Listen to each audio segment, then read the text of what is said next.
আজকেও ইলেকট্রনিক্স মিডিয়াতে দেখলাম এক হাসপাতালের ভিতরে প্রায় সবগুলি মোবাইল ফোন নিয়ে দেখতে ব্যস্ত। পেশেন্ট আর রোগী এসেছে তার খবর তাদের কাছে নাই। তাহলে যেই লোকটি কর্মরত অবস্থায় ফোন বন্ধ করতে বলেছিলেন, উনি মূলত দেশ এবং জাতির সেবা করতে চেয়েছিলেন। তাকে যারা পদস্খলন করালো, পদচ্যুতি করলো, নিঃসন্দেহে এরা দেশ এবং জাতির শত্রু। খুব ভালো করে কথাগুলি বুঝতে হবে। দ্বিতীয় নম্বরের কথা, ওনার ঘোষণা ছিল কি, নির্দেশনা ছিল কি, পুরুষেরা টাকনুর উপরে কাপড় পরবে।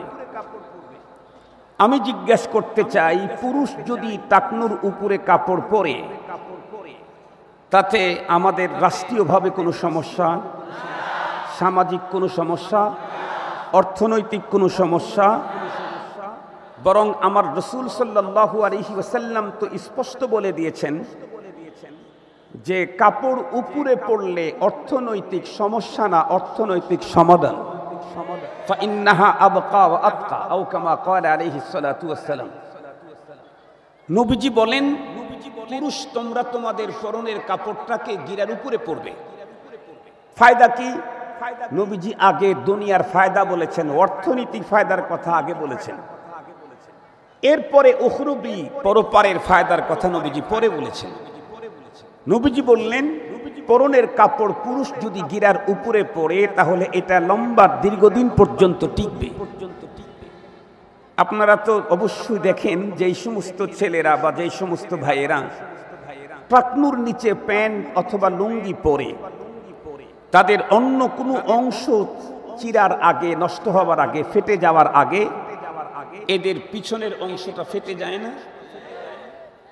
তো এটা অবশ্যই ক্ষতি। কেউ কেউ ভাবতে পারেন, হুজুর এখন তো চিরা আর ফাটা এটা কোনো বদনাম কিছু না, বরং এটা ফ্যাশন। এখন চিরা ফাটা ফ্যাশন না?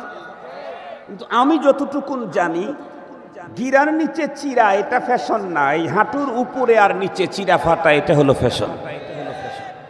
তাহলে নবীজি বললেন যে তুমি তোমার পরনের কাপড়টাকে গিরার উপরে উঠাইয়া পরো, এটা বেশি দিন টিকবে। যেই লোকটা গিরার নিচে কাপড় পরলো সে যদি প্যান্ট পরে থাকে অল্প দিনের ভিতরে চিরে যাবে। সে যদি লুঙ্গি পরে থাকে নতুন অবস্থাতেই ফেটে যেতে পারে। সে যদি নামাজি হয়ে থাকে এই কাপড় পরে তার নামাজ পড়লে নামাজ না হওয়ার সম্ভাবনা, পথের হাজারো অপবিত্রতা ওখানে লেগে যাবে, হাজারো সমস্যা হবে। এজন্য নবীজি বললেন তোমরা উপরে পড়ো। নবীজি তো বললেন কাপড় বেশি দিন টিকবে। আজকের বিজ্ঞানীরা পয়গম্বরের এই হাদিসের পিছনে গবেষণা করে বলতেছে, পুরুষের গিরার ভিতরে এক প্রকারের হরমোন থাকে, যেই হরমোনটা সতেজ হওয়ার জন্য আলো আর বাতাসের দরকার, যেই হরমোনের দ্বারায় মানুষের যৌন শক্তির স্থায়িত্ব আসে। সুতরাং যেই পুরুষগুলি টাকনুর উপরে কাপড় পরবে ওদের কাপড়েরই শুধু লংজিভিটি হবে না, ওদের যৌবনের লংজিভিটি আসবে। বিজ্ঞানীরা বলছে। রাসূল করিম সাল্লাল্লাহু আলাইহি ওয়াসাল্লাম আরো বলেছেন যে তুমি তোমার পরনের কাপড়টাকে উঁচু করো, উঁচু করো। কেন? পরনের কাপড় গিরার নিচে দেওয়া এটা অহংকারের চিহ্ন। আমাদের দেশের কোন পণ্ডিত যদি বলে, হুজুর আমার ভিতরে কোনো অহংকার নাই, এমনিতেই গিরার নিচে যায়, তাহলে আমরা বলবো এই লোকটা ওই মানের বাটপার, যেই মানের বাটপার আমাদের দেশে যারা নারীদেরকে সুন্দর করে সাজায়া গুছায়া রাস্তায় আনতে চায়, এরপরে আবার ধর্ষণ হলে তাদের জন্য ফাঁসির রায় দিতে চায়, এরা যেমন বাটপার। মুহতারাম হাজিরিন, খুব ভালো করে বুঝবেন, নারীকে সুন্দর করে সাজায়া গুছায়া সামনে নিয়ে আসবে, এরপরেও তাদের মনের ভিতরে কিছু আসে না। এ জাতীয় বক্তব্য যারা দেয়, পরনের কাপড় গিরার নিচে পড়বে তারপরেও অহংকার আসে না, এটা একই কিসেমের, একই গ্রুপের, একই লাইনের, একই প্রোডাক্ট। কারণ পরনের কাপড় গিরার নিচে গেলে অহংকার আসে, এটা বলেছেন কে? আল্লাহ পাকের রাসূল। তার চাইতে উন্নত মানের দিলওয়ালা তো পৃথিবীতে আর কেউ নাই। মুহাম্মদুর রাসূলুল্লাহ সাল্লাল্লাহু আলাইহি ওয়াসাল্লামের চাইতে আরো উন্নত দিলওয়ালা পৃথিবীতে আর একটাও নাই। কারণ আমার রসুলকেই কেবলমাত্র শুধুমাত্র তার দিলকে, কলবকে জিবরাইল আমিন অনেকবার ফেরে চিরে ভিতর থেকে সব কিছু যেগুলি অপ্রয়োজনীয় সব বের করে দিয়েছিলেন, পবিত্র করেছেন একমাত্র একজন, উনি হলেন মুহাম্মদুর রাসূলুল্লাহ সাল্লাল্লাহু আলাইহি ওয়াসাল্লাম। উনি বললেন অহংকার, আমি যদি বলি অহংকার না, তাহলে একে তো অহংকারী, দ্বিতীয় নম্বরে বাটপাড়ি। একে তো অহংকারী, দ্বিতীয় নম্বরে বাটপাড়ি। তো নবী আলাইহিস সালাম কি বললেন? প্রথম নাম্বার, পুরুষেরা তোমরা তোমাদের পরনের কাপড়টাকে গিরার উপরে পরো। মুহতারাম হাজিরিন, আমাদের দেশে একের পর এক সিরিজ পদ্ধতিতে ইসলাম মুসলমানদের বিরুদ্ধে, পয়গম্বরের বিরুদ্ধে একের পর এক আওয়াজ আসতেছে। কিছুদিন আগেই তো শুদ্ধ সালাম নিয়ে ব্যঙ্গ করা হলো। আমরা তার প্রতিবাদের জন্য সবচেয়ে উন্নত পথ সেটা হলো আমরা আগে অসচেতনতার সাথে সালাম দিতাম, কখনো অশুদ্ধ হতো। ওই মূর্খ প্রফেসরের বক্তব্যের পরে আমরা এখন আর কেউ অশুদ্ধ সালাম দেব না, শুদ্ধ সালাম এমন ছড়াছড়ি চালাবো যাতে করে শুদ্ধ সালামের স্রোতে ওই মূর্খ প্রফেসর শাহেদ করিমের মতো পুরুষ হয়েও বোরকা পরে দেশ থেকে পালাইতে চায়। মুহতারাম হাজিরিন, যেহেতু আমরা শুদ্ধ সালাম নিয়ে যে ব্যঙ্গ করেছে, তার বিরুদ্ধে আমাদের আন্দোলনের প্রথম ধাপ শুদ্ধ সালামের সরাসরি, ইনশাআল্লাহ। তো এই প্রফেসর, যেই প্রফেসর টাকনুর নিচে, ওই বিচারপতি টাকনুর নিচে কাপড় পরার বক্তব্যকে তালেবানি বলেছে, ওই জাতীয় নাস্তিক বিচারপতির প্রতিরোধ আর প্রতিবাদ করার জন্য সর্বপ্রথম আমাদের কাজ হলো, আমরা পুরুষরা এখন গুরুত্বের সাথে টাকনুর উপরে না, নেসফ সাক পর্যন্ত কাপড় পরবে ইনশাআল্লাহ। রাজি আছি তো ইনশাআল্লাহ? আজকের এখান থেকেই যদি শুরু হয় আমল, ইনশাআল্লাহ ওই জাতীয় অন্যদের দালাল আর দোসর যারা আছে, তারা আমাদের অবস্থান দেখলে লজ্জায় হয়তো ঘরে ঢুকবে, না হয় দাদাদের কাছে চলে যাবে। মুহতারাম হাজিরিন, নবী আলাইহিস সালাম আরো বললেন, পুরুষ তুমি যদি তোমার পরনের কাপড়টাকে উপরে পরো, উঁচু করে পরো, আত্কা, তাহলে তোমার তাকওয়া অর্জন হবে। তাকওয়া কি জিনিস খুব ভালো করে বুঝবেন। তাকওয়া হলো একজন মানুষ এই পৃথিবীতে আল্লাহ পাকের যত গোলামি করবে, সব ধরনের গোলামিকে আল্লাহর দরবারে কবুল করাইতে চাইলে একটা কমন কালার, তার নাম হলো তাকওয়া। আল্লাহ পাকের কোরআন আল্লাহ পাক বলেন, ইন্নামা ইয়াতাকাব্বালুল্লাহু মিনাল মুত্তাকিন, ইন্নামা লিল হাসান, শুধু মুত্তাকিনদেরটাই কবুল হয় আল্লাহর কাছে। এজন্য তাকওয়া ছাড়া নামাজ আল্লাহর দরবারে কবুল না, তাকওয়া ছাড়া রোজা আল্লাহর দরবারে কবুল না, তাকওয়া ছাড়া হজ এটাও আল্লাহর দরবারে কবুল না, তাকওয়া ছাড়া কুরবানি এটা আল্লাহর দরবারে কবুল না। এক কথা, যাই যে করতে চান তাকওয়া লাগবে। তাকওয়ার সাথে যে কোনো ইবাদত তাকওয়া দিয়ে ইবাদতকে সাজাইতে পারলে এটা আল্লাহর দরবারে কবুল। নবীজি বলেছেন, তোমরা তোমাদের পরনের কাপড়টাকে উঁচু করে পরো, তোমাদের দিলের ভিতরে তাকওয়ার রং ঢুকে যাবে। মুহতারাম হাজিরিন, তৃতীয় নম্বরের কথা ছিল ওই জনস্বাস্থ্য ইনস্টিটিউটের পরিচালকের, তৃতীয় নম্বরের কথা ছিল নোটিশের মধ্যে মুসলিম নারীদেরকে নিয়ে, অমুসলিম নারীদেরকে না।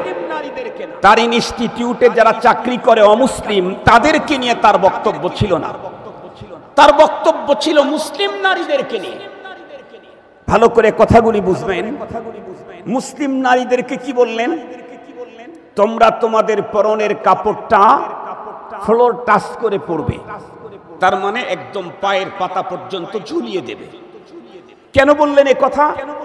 আমরা অবশ্য ছোটবেলা থেকে নারীদের পোশাক এমনটি দেখেছি নারীদের প্রতিটি পোশাকই ছিল ফ্লোর টাচ, বিশেষ করে নিচে যেই কাপড়টা ঝুলে থাকতো।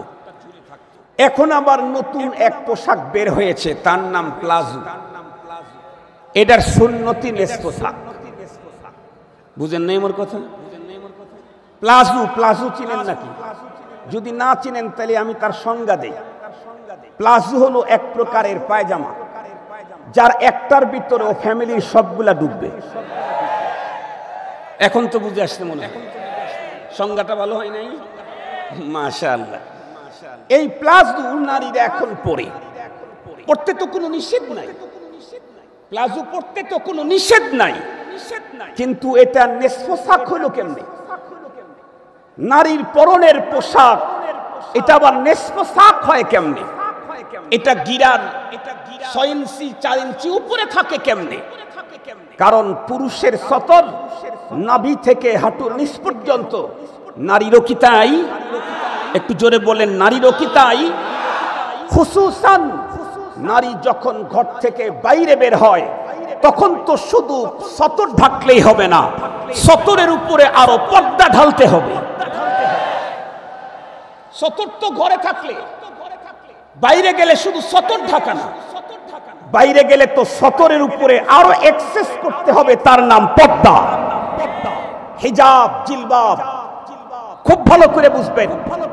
হিজাব আর জিলবাব যদি না পড়ে, মুসলিম নারীরা যদি হিজাব আর জিলবাব যদি না পড়ে, তাহলে আমাদের দেশে বর্তমানে নারী নির্যাতন, নারী ধর্ষণ, এই জাতীয় নারীর উপরে আঘাত, অ্যাসিড নিক্ষেপ, নারীর টুকরো টুকরো বডি, কি বলে, ম্যানুয়ালের ভিতরে পড়ে থাকা, ব্রিফকেসের ভিতরে নারীর দেহ পেয়ে যাওয়া, অথবা টাঙ্কির ভিতরে নারীর গলিত লাশ পাওয়া, একটাও বন্ধ করতে পারবে না এ সরকার। কেন? দুনিয়ার সব সরকার যদি একত্রিত হয়, যতক্ষণ পর্যন্ত আল্লাহ প্রদত্ত নারীদের বিধান কায়েম না করবে পর্দার, অতক্ষণ পর্যন্ত জিনা, ধর্ষণ একটাও বন্ধ করতে পারবে না। তামার পাতিলে রেখে দিলাম।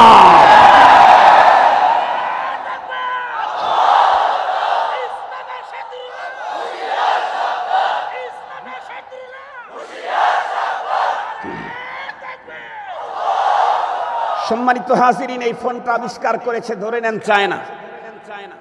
ওদের নাম চায়না হলে কি হবে? দুনিয়ার সবাই ওদেরকে চায়। কি বলেন? মানে নামের সাথে ওদের কামের মিল নাই, এমনি চায় না, কিন্তু দুনিয়ার সবাই ওদেরকে চায়। ধরে নেন এই ফোনটা চায়না আবিষ্কার করছে। আমাদের দেশের তথ্য প্রযুক্তি মন্ত্রী, ধরে নেন তথ্য প্রযুক্তি মন্ত্রী যিনি, মোবাইল মন্ত্রী ধরেন, উনি একটা ফোন কিনলেন। কেনার পরে উনি যদি চিন্তা করেন, আমি হইলাম একটা দেশের মোবাইল মন্ত্রী, আর এই ফোনটা আবিষ্কার করেছে চায়নার একজন সাধারণ নাগরিক, এটা দিন না, সাধারণ একজন নাগরিক, তো উনি যেই ফর্মুলা দিয়েছে, আমি মন্ত্রী হয়ে তার ফর্মুলা মানবো কেন? যিনি তৈরি করেছেন উনি ফর্মুলা দিয়েছেন, ডান পাশের রেড বাটন, এটা চিপ দিলে সংযোগ বিচ্ছিন্ন হবে, বাম সাইডের গ্রিন বাটন যেটা আছে, সবুজ বাটন, এটাকে চিপ দিলে সংযোগ স্থাপিত হবে।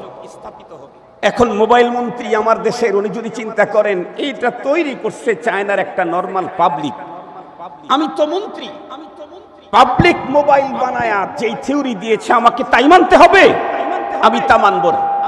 উনি বাম পাশেরটা চিপ দিয়া সংযোগ কর্তন করতে চান, ডান পাশেরটা চিপ দিয়া সংযোগ স্থাপন করতে চান।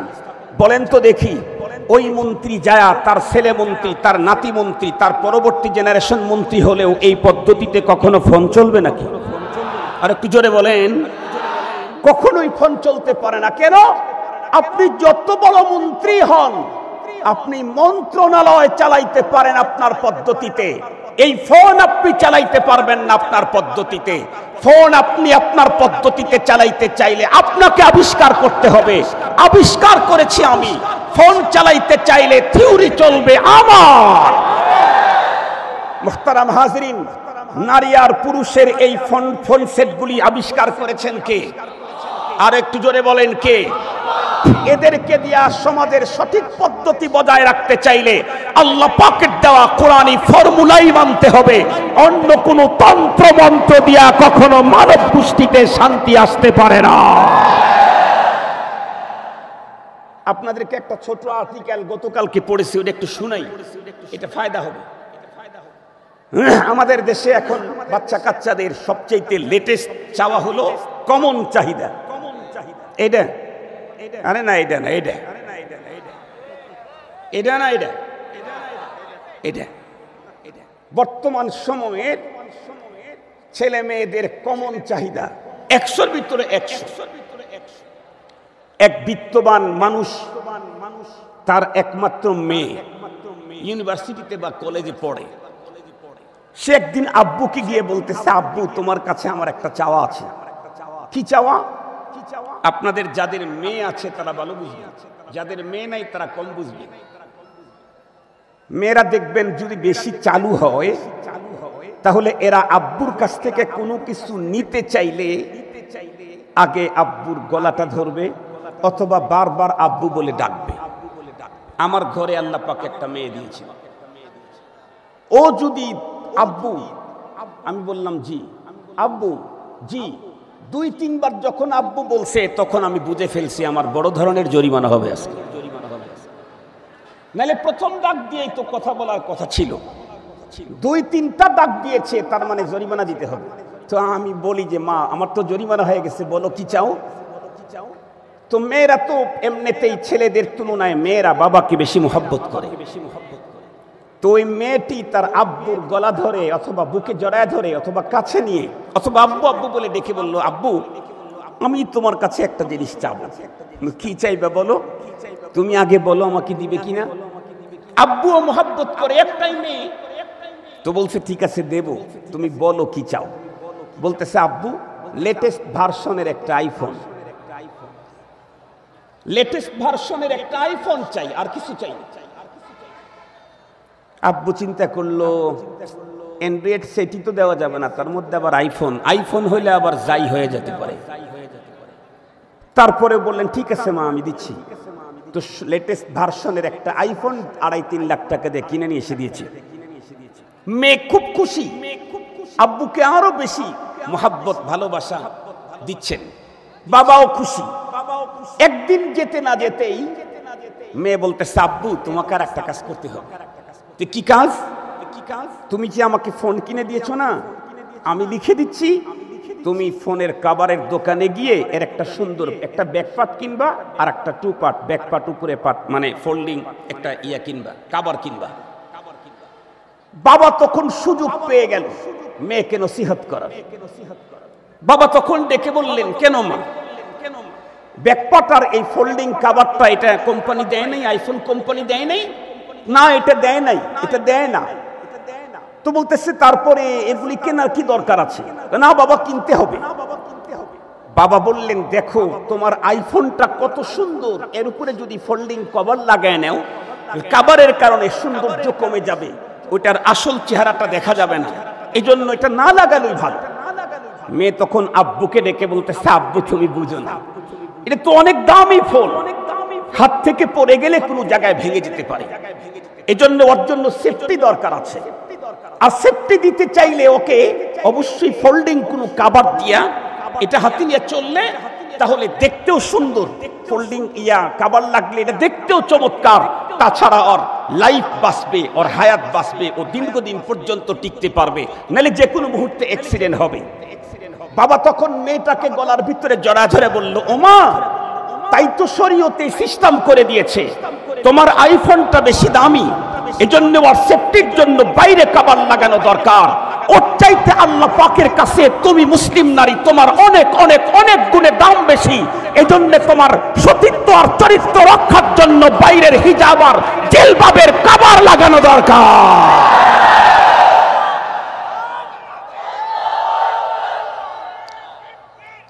মুহতারাম হাজিরিন, কথাগুলি শুনেন, ভিতরে ঢুকান, কালকে থেকে আমল করেন, বেশি ফায়দা হবে।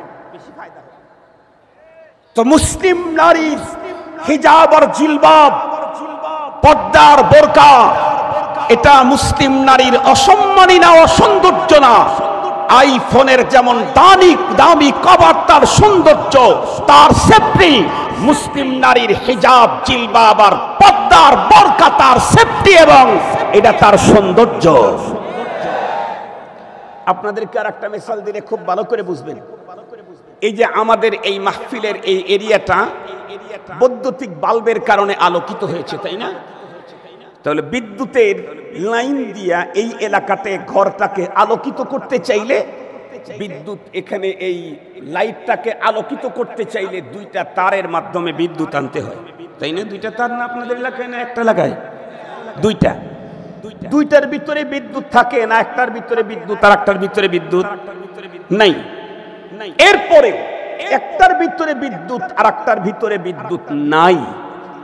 এরপরেও ইচ্ছা করলে কিন্তু কোম্পানি শুধু বিদ্যুৎ যেটার ভিতরে আছে এটাকে কাভার দিয়া জড়ায়া, যার ভিতরে বিদ্যুৎ নাই ওই তারটাকে খালি রাখতে পারত, কিন্তু কেন রাখে নাই? তাতে তো তারের দাম কমতো, কোটি কোটি টাকা মানুষের এখানে সাশ্রয় হতো। এরপরেও দুইটা তারেই কাভার লাগানো হয়েছে। কেন? যেহেতু দুইটা তার যদি দূরে দূরে থাকতো তাহলে একটাতে কাভার লাগাইলে চলতো, দুইটা যেহেতু একসাথে বাস করবে, সহ অবস্থান করবে, এজন্য এখন দুইটাকে তার লাগাই কাভার লাগাইতে হবে। কাভার যদি দুইটার মধ্যে লাগায়া এরপরে সঠিক পদ্ধতিতে এখানে যদি এক জায়গায় জমা করেন, এরপরে এখানে হোল্ডারের ভিতরে জমা করেন, এরপরে যদি ওখানে লাইট লাগান, আপনার ঘরকে আলোকিত করবে।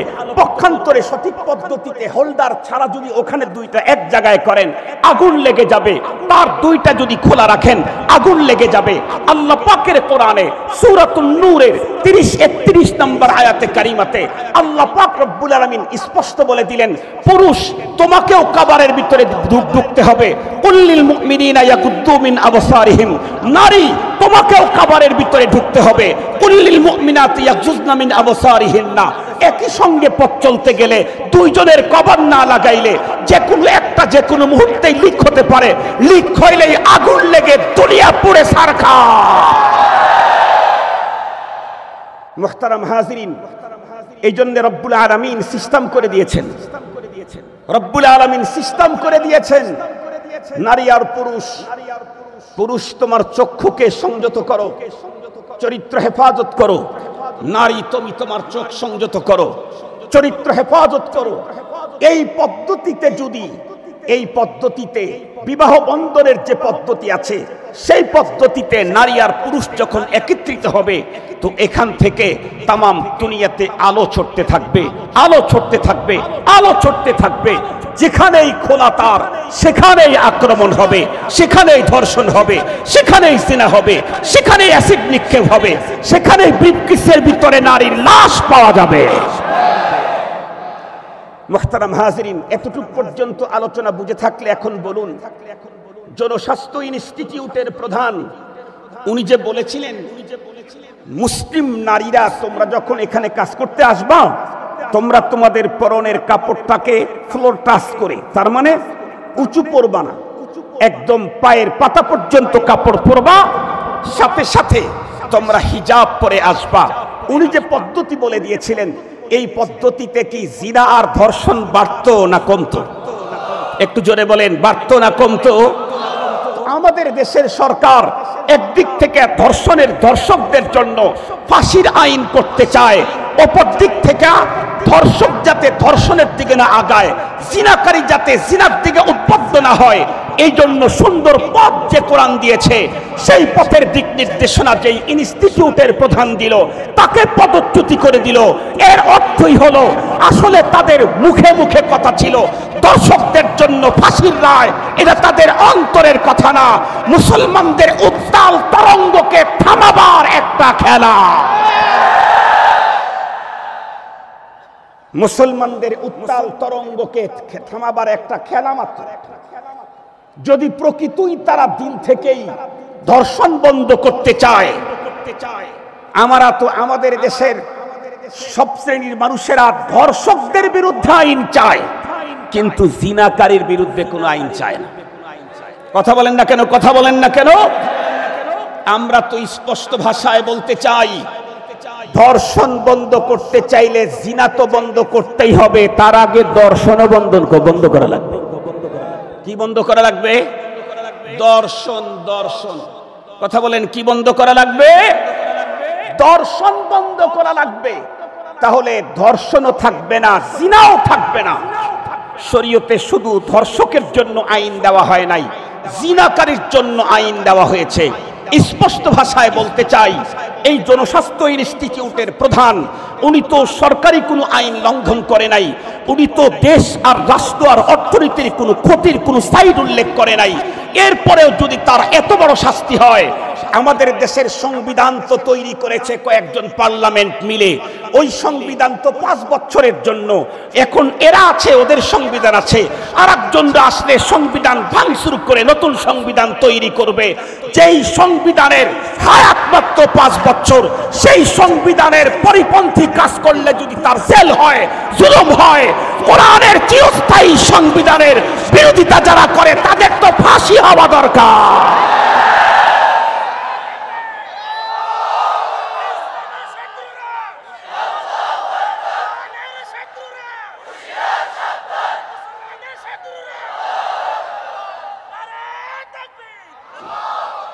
সম্মানিত উপস্থিতি, কথাগুলি দিল দিয়ে বুঝবেন। আমি কিন্তু বারবার এই কথাটা বলি, আমার যে কোনো বয়ানে এই শব্দটা বেশি বলি। কেন? আল্লাহ পাকের মেহেরবানিতে আসি, আপনাদের কাছ থেকে বাহবা নেওয়ার নিয়ত নাই। ছিল এক সময় বয়ানের আগেই ভাবতাম আজকে আমার বয়ানটা যদি খুব সুন্দর হইতো, মানুষ যদি বলতো আর চমৎকার বয়ান হয়েছে হুজুর, আরো যদি 10টা দাওয়াত পেতাম। এটা একটা সময় ছিল। इबादत का पहला मरहला रिया, फिर आदत, उसकी बाद इबादत। এখন আলহামদুলিল্লাহ ওটা নাই। এখন দিলের ভিতরে চায় যে আমার এই দিক নির্দেশনার দ্বারায় প্রথম উসি আউয়ালান নাফসি ওয়া ইয়াকুম, প্রথমে আমি আমাকে এই ওয়াজগুলা করলাম, আপনাদেরকে ওয়াজগুলা করলাম। এই কথাগুলা যদি আমার মুসলমান ভাই বোনদের দিলের ভিতরে ঢোকে, তারা নিজেরাই যদি স্বেচ্ছায় নিজেরাই যদি এই সমস্ত দ্বীনি কাজগুলা, ধর্মের অনুশাসনগুলা যদি মানা শুরু করে দেয়, আজকে একটা মানলো, কালকে একটা মানলো, পরশু আর একটা মানলো, রফতা রফতা এক সময় আমার দেশের প্রতিটি মানুষ পুরা দ্বীনের উপরে যখন চলবে, দ্বীনের উপরে যখন পুরা চলবে, তখন এদের সাথে পৃথিবীর কোনো শক্তি, কোনো দ্বীন টিকতে পারবে না। কোরআনে পাকে আল্লাহ পাকের ওয়াদা আছে, ওয়ালা তাহিনু ওয়ালা তাহজানু ওয়া আনতুমুল আলাউন ইন কুনতুম মুমিনিন। একটা কোয়ালিটি লাগবে, অনেক অস্ত্র লাগবে না, অনেক প্রযুক্তি লাগবে না, অনেক জনগণ লাগবে না, অনেক ক্ষমতা লাগবে না, অনেক পাওয়ার লাগবে না, লাগবে একটা জিনিস, সেটা হলো নাম্বার 1 ঈমান। নাম্বার 1 ঈমান নিয়ে যদি রাস্তায় আসতে পারো, আসমান থেকে ফেরেশতা পাঠায়া বিজয় তোমাকে দেওয়া আমার জিম্মাদারি। এটা রব্বুল আলামিনের ঘোষণা, এটা রব্বুল আলামিনের ঘোষণা, রব্বুল আলামিনের ঘোষণা। আমাদের পরাজয়ের কারণ আমাদের ঈমানের সমস্যা, আমাদের পরাজয়ের কারণ আমাদের ঈমানের সমস্যা। আমি আল্লাহর কসম খেয়ে বলতে পারি, কসম আল্লাহর, আমি যদি মুহাম্মাদুল্লাহ হাফিজজির মতো ঈমান আনতে পারি, মুহাম্মাদুল্লাহ হাফিজজিকে যেমন শুট করা হয়েছিল তার শরীরে লাগে নাই, আমাকেও আজকের কোন জালেম শুট করলে আমার শরীরেও লাগবে না। শর্ত হলো আমাকে মুহাম্মাদুল্লাহ হাফিজজি হতে হবে। আমি যদি মাদানির মতো ওই জাতীয় ক্ষমতা দেখাইতে চাই, তাহলে আমাকে মাদানি সাজতে হবে। আমি যদি কাশ্মীরির মতো এরকম পাওয়ার দেখাইতে চাই, তাহলে আমাকে কাশ্মীরি বনতে হবে। আমি যদি কাশ্মীরি না বনে, আমি যদি মাদানি না বনে, আমি যদি হাফিজজি না বনে ওইরকম ভাব দেখাইতে চাই, তাহলে জায়গায় স্পট নেই। এই জন্য মুহতারাম হাজরিন, আমি আপনাদেরকে যেই কথাটা বারবার বলতে চাচ্ছি, সেটা হলো আমাদের কোয়ালিটি, মুমিনের কোয়ালিটি উন্নত করতে হবে। আল্লাহ পাক আমাদেরকে তৌফিক দান করুক, জোরে বলেন আমিন। মুহতারাম হাজরিন, তাহলে আমি আপনাদেরকে জিজ্ঞেস করতে চাই, জনস্বাস্থ্য ইনস্টিটিউটের যিনি প্রধান, উনি যে বক্তব্যটা দিলেন, এই বক্তব্য যতটুকু আমরা ভাবলাম, দেখলাম, এখানে রাষ্ট্রের কোনো ক্ষতি, অর্থনৈতিক কোনো ক্ষতি, সামাজিক কোনো ক্ষতি, কোনো মানুষের কোনো ক্ষতি, বরং এখানে অর্থনৈতিক লাভ আছে। মানুষের কি বলে কি সামাজিক এখানে ফায়দা আছে, দেশের এখানে ফায়দা আছে, অর্থনৈতিক লাভ আছে, সামাজিক লাভ আছে, দেশের লাভ আছে। এরপরেও এই লোকটাকে পদচ্যুতি করাইতে পারে কারা? যারা মুসলমানের দেশে বাস করে অন্যদের গান গায় আর সভ্যতা লালন করে তারা। আমরা স্পষ্ট ভাষায় বলতে চাই, স্পষ্ট ভাষায় বলতে চাই, মুসলিম জাতি কাউকে কখনো একটু ছাড় দিতে পারে কিন্তু একদম ছেড়ে দেয় না। সাময়িকের জন্য কাউকে একটু ছাড় দেওয়া যেতে পারে কিন্তু ছেড়ে দেবে না কখনো, ছেড়ে দেবে না কখনো। মুহতারাম হাজিরিন, ধর্মীয় এই জাতীয় ব্যাপারে যদি কখনো আবারও আমার দেশে এই জাতীয় কোন ধর্মের দিক থেকে, দ্বীনের দিক থেকে কেউ আগ্রহী হয়ে তার জিম্মাদারি পালন করতে গেলে কেউ যদি বাধার সৃষ্টি করে, আমরা ইনশাআল্লাহ ওই অন্যায়ের বিরুদ্ধে আবার রাজপথে যেতে রেডি আছি। আমরা আজকের সম্মেলন থেকে, সমাবেশ থেকে আহ্বান জানাবো, ওই ভদ্রলোক যিনি জনস্বাস্থ্য ইনস্টিটিউটের প্রধান ছিলেন, আমার তো মনে হয় এদেশের প্রতিটা সরকারি সেক্টরের প্রধান যদি ওনার মতো ধর্মীয় অনুশাসন মান্যওয়ালা হয়, তাহলে বাংলাদেশের একটা টাকাও রাত্রের অন্ধকারে সুইস ব্যাংকে পালিয়ে যাবে না। তাহলে বাংলাদেশের প্রান্তিক এরিয়ার মানুষগুলি আহার আর অনাহারের কারণে, ক্ষুধার কারণে ওই বেদিন কাফের বেঈমান এনজিও এবং কাদিয়ানীদের কাছ থেকে 2টা 5,000 10,000 টাকার বিনিময়ে তারা কখনোই তাদের ঈমানকে বিক্রি করতে যাবে না।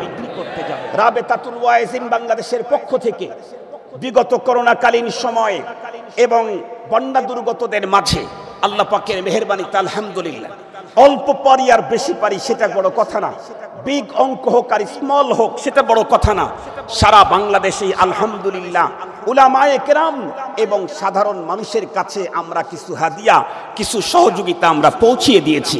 সহযোগিতাটা আসল না, তাদেরকে বুঝাইতে চেয়েছি আমরা আপনাদের পাশে আছি, আমরা আপনাদের পাশে আছি। আমি যখন পঞ্চগড়ে গেলাম, আমরা অনেক ডিস্ট্রিক্টে ত্রাণ দিয়েছি।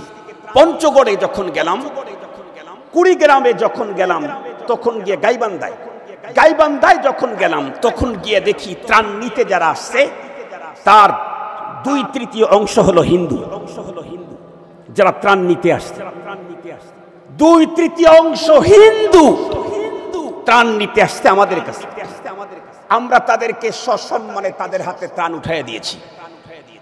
পঞ্চগড়ে যখন গিয়েছি, পঞ্চগড়ের জেলা প্রশাসক, পঞ্চগড়ের মেয়র, পঞ্চগড়ের উপজেলার পরিষদের চেয়ারম্যান, ওনারা প্রত্যেকে আসলেন। আসার পরে ওনারা আমাদেরকে দেখে আবেগে কেঁদে ফেললেন।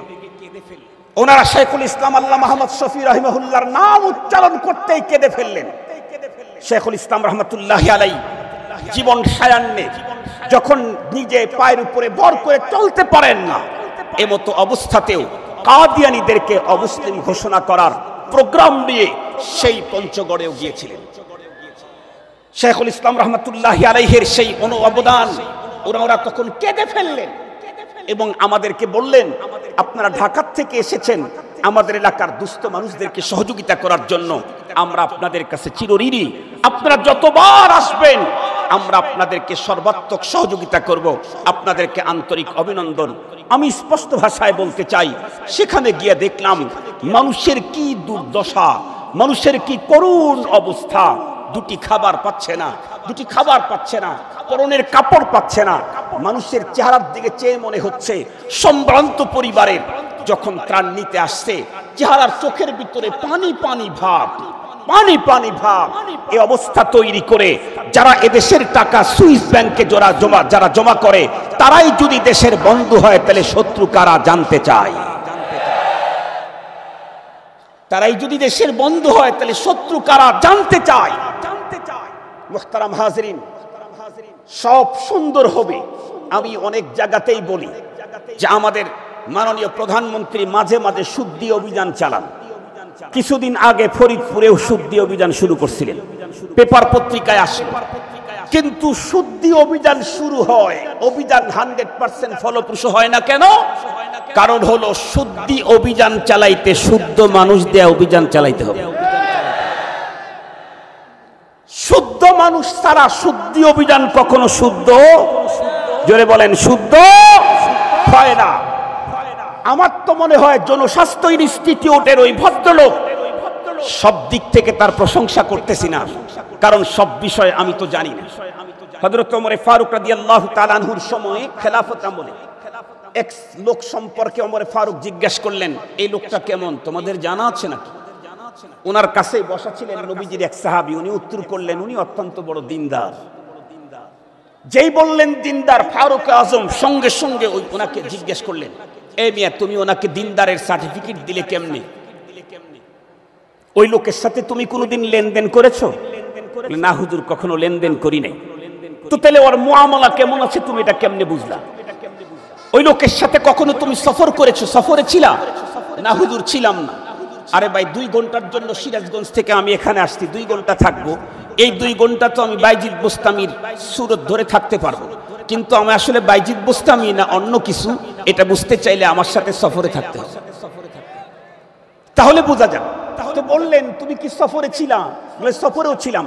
তো তাহলে তোর মুআশারাত জানো না, তার মুআমালা জানো না, মুআশারাত জানো না, তার আখলাক তুমি জানতে পারো নাই, এরপরে তাকে তুমি দিনদারের সার্টিফিকেট দিলে কেমনে?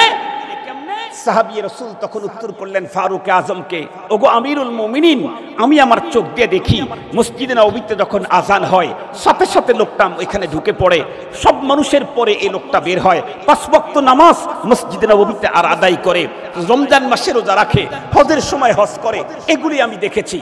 আমিরুল মুমিনিন উত্তর করলেন, তুমি তাকে নামাজি বলতে পারো, দিনদার বলতে পারো না। দিনদার কমপ্লিট হতে চাইলে 5টা জিনিস সম পরিমাণে ঠিক হতে হবে: আকায়েদ, ইবাদত, মুআমালাত, মুআশারাত, আখলাক।